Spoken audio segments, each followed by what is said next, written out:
Bethesda might be with Microsoft now, but their reputation is damaged. They're hurting.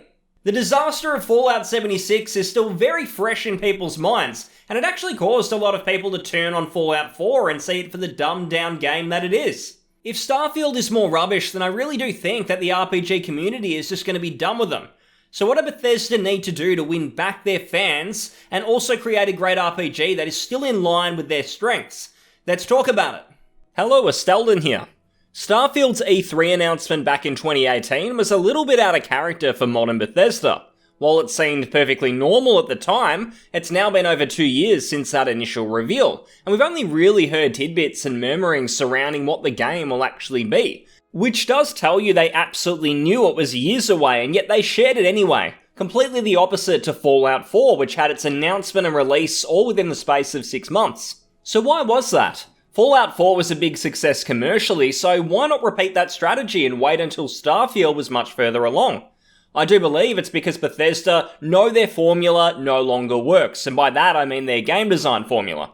It's simply not the same surefire winner that it was when Skyrim came out, and I believe that is the reason that Starfield is likely to have some very big and drastic changes. Back in 2011, gaming had a very different landscape. Mainstream gamers heralded Bethesda and other studios like BioWare as being the kings of role-playing games, given that Skyrim and Mass Effect 2 were the most recent RPGs from those studios. And the sad thing is, someone who walked into gaming for the first time in 2020 would absolutely laugh at that idea. I mean, these are the same studios responsible for Fallout 76 and Anthem. It's hard to believe they were once held in such high regard. Mainstream gamers have simply moved on since then, with series like The Witcher and the upcoming Cyberpunk being far hotter topics of conversation. Larian Studios are constantly growing and getting bigger, and despite what we think of The Outer Worlds, it's still very much a fuller RPG experience than we've gotten from the likes of Bethesda in recent times. With that being said, I am realistic, and I know that if Bethesda are releasing Elder Scrolls 6 at Christmas time, it would obviously fly off the shelves, everyone would be running out to get it.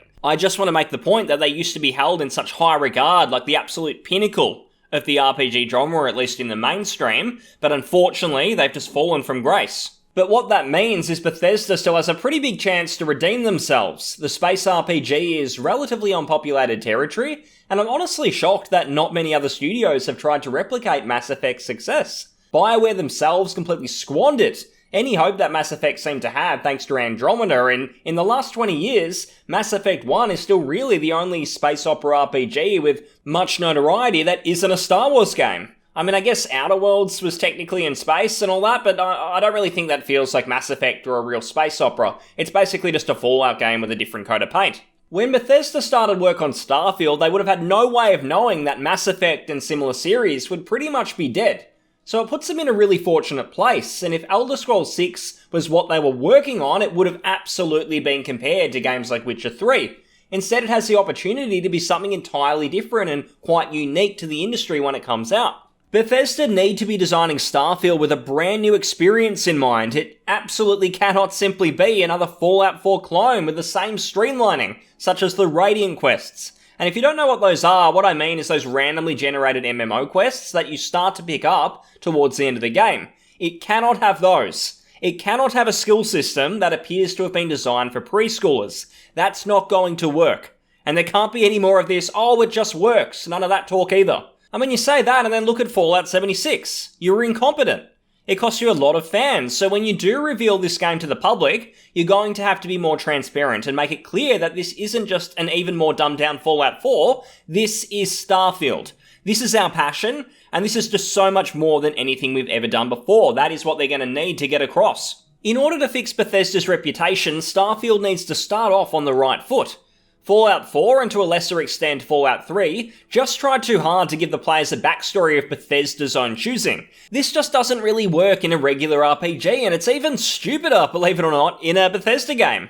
A lot of Bethesda fans want to make their own fun in these games, and when you start taking choice away from them in the first 15 minutes, the plans and images formed in players' head, that imagination, it all just crawls up and dies because none of that works anymore when the game is all about a player running around looking for his son. If I had to guess what Starfield will be, I very much think it'll be an open-world space opera, but still in line with their previous titles, but of course with a brand new scope. Like previous Bethesda games, I do think it's going to be majorly first person, but you'll also have a ship that you can explore around space in, and that'll be in third person. I also believe that Bethesda have actually noted the positive reception to DLC like Far Harbor, and so Starfield is probably going to focus on a lot of mini-adventures and areas along with the overarching main story, but that story is not going to take up like the bulk of the game. That means that you might actually sometimes discover a planet with just a single area to explore, but then other times you're going to find a much larger planet with a bigger story and multiple dungeons or perhaps caves to venture into, something that is the size of a Far Harbor or a Point Lookout.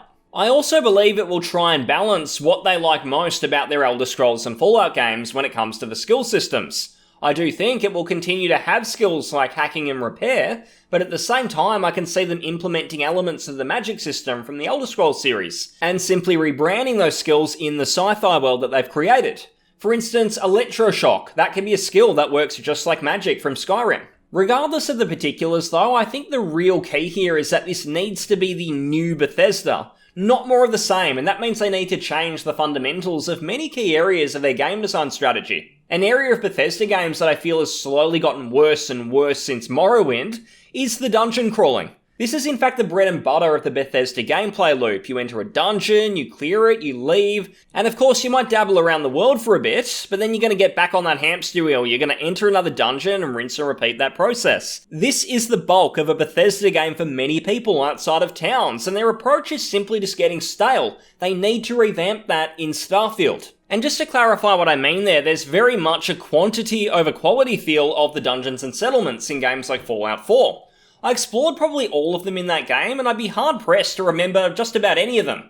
I think the reason for that is almost all of them come down to the exact same thing: enter, shoot enemies, loot relatively pointless items, and then leave. The only time you might get excited is if you find a bobblehead, but that's obviously rare in the grand scheme of the amount of areas in that game. And I've got to say, their efforts to change things up in that area have really fallen flat to me.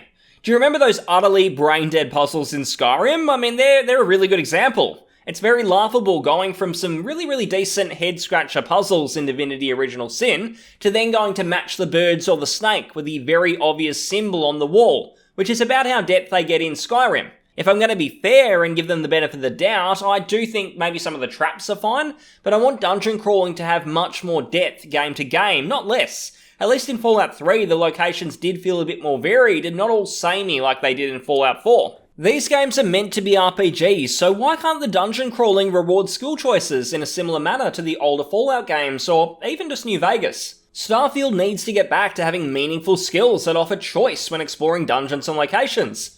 Obviously I'm guessing on skills here, but if I explore a cave or a planet in Starfield, I don't want it to just be another run and gun affair every single time. Sometimes there should be an option of maybe planting explosives if I have a high enough skill that then traps or crushes the monsters inside, and it allows me to climb over all that rubble to find the rewards. On the flip side, I love a more dynamic dungeon where if you fail a skill check, then a cave might start to collapse around me and you may fall down to another unique level. From there you might need to find your way out and it's quite challenging, whereas if you had have passed that skill check, you might have then jumped to safety, perhaps with a skill similar to athletics. And rather than you maybe just missing content with one of the options, it's more a case of you have a unique, awesome experience with both. It's just different whether you pass the check or not. I want lockpicking and hacking to become more than just XP bait, and by that I mean that mindless habit you get in of just using those skills every time you see a locked door or a computer, knowing the contents of what's inside are going to be the same as the last 30 times. It just gets repetitive. Starfield has the opportunity to go all out. I want to be able to hack other ships in my journey through space. Perhaps not just because I want to harm or steal from them, but to back up other skills like barter. For instance, it'd be really great if I could hack a cargo ship, destroying it or even just delaying it, and then it'd allow me to sell a ton of goods for a high price due to a lack of stock at a particular planet.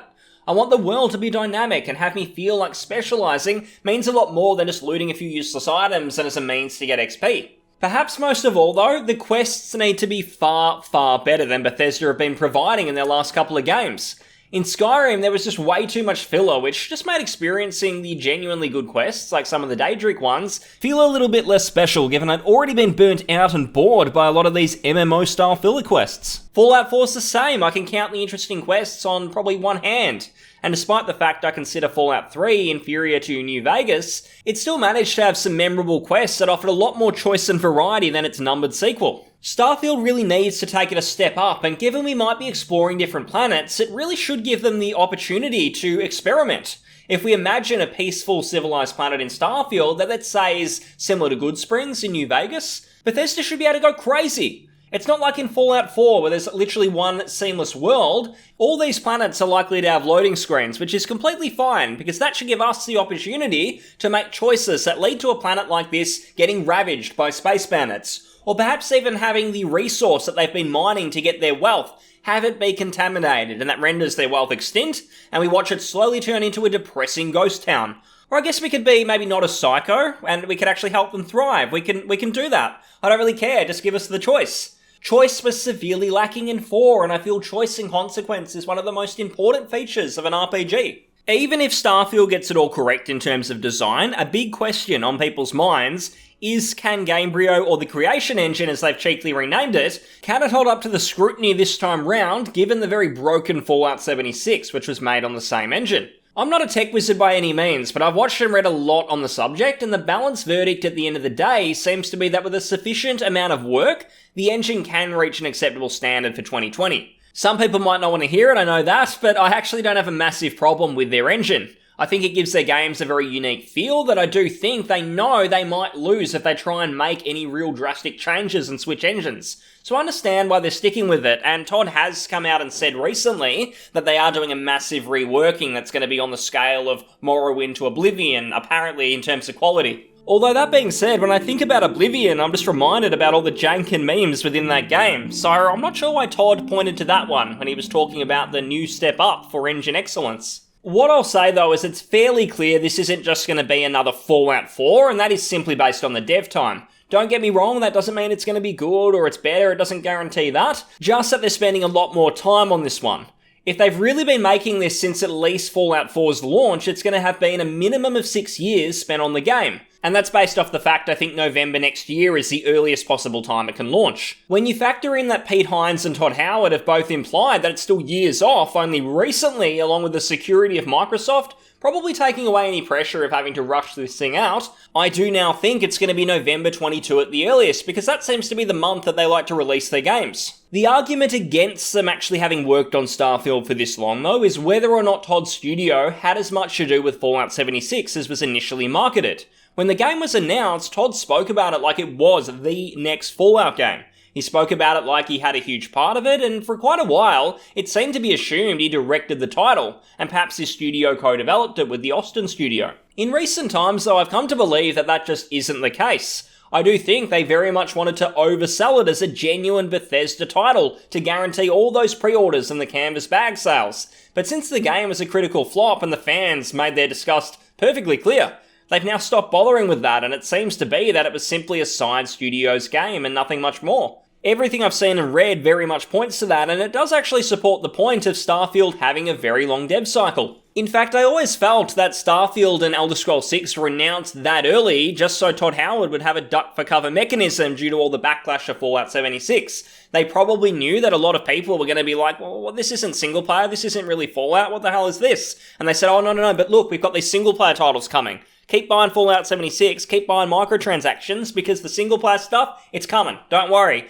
It seems to be the only reason it was done, it was all for PR. This 6+ year dev cycle though on Starfield, I think it would have given Bethesda the time to potentially fix their engine, and sure it will carry them forward through this game and Elder Scrolls 6 as well, without making them look like a memeable laughingstock. It also ensures they've had the time to reflect on the criticisms that have come their way over the last few years, and let's be honest, they've fallen from grace and they probably know it. They've seen other popular pro-consumer studios like CD Projekt Red just propel forward past them, and for them to have a chance of regaining that throne and earning that respect back, Starfield needs to be a surefire hit. They really needed to be if Elder Scrolls 6 is going to have the hype we always thought it would after Skyrim came out. When it comes to Bethesda's games, I did leave a lot of my opinions out of the core of the video. And I will say now that something like Skyrim, I consider it to be a dumbed-down role-playing game. I don't think in that sense, when it comes to the content, what you're actually doing from an RPG perspective, to be very good. But what I do think it is, I think it's created by some very, very smart people. They know that people are kind of hanging for that power fantasy in a sword and sorcery environment, and that is why the game has done so well. If you look at it from that perspective, there is not a lot out there that does the same thing. There really hasn't been anything since Skyrim to really do it. And I'm just really surprised that a studio like Ubisoft, who are known for being copycats, why they haven't tried to do something similar. I know we're getting Avowed from Microsoft. Now, obviously, they own Bethesda, so, I mean, there's no point really just making a carbon copy. They might as well mix it up. Let's see what happens. But, yeah, basically, I think it's a great game in its own right in what it's doing. I'm personally not a big fan. It doesn't give me a lot of enjoyment, but I can understand why it is successful. When it comes to Starfield, if I'm speaking objectively, I do think they're going to take a step back. I think it'll be better than Fallout 4. Will it be as good as Morrowind? Probably not, but it might be somewhere around the Fallout 3 level, where it's good. It may not be as advanced as something like a New Vegas, not as hardcore, I suppose you could say, in the RPG department, but I'm hoping it'll be good and at least give a unique experience to people. Hope you enjoyed the video, and if you did, please comment, like, and subscribe. I'll see you on the next one. Thanks very much, and bye-bye.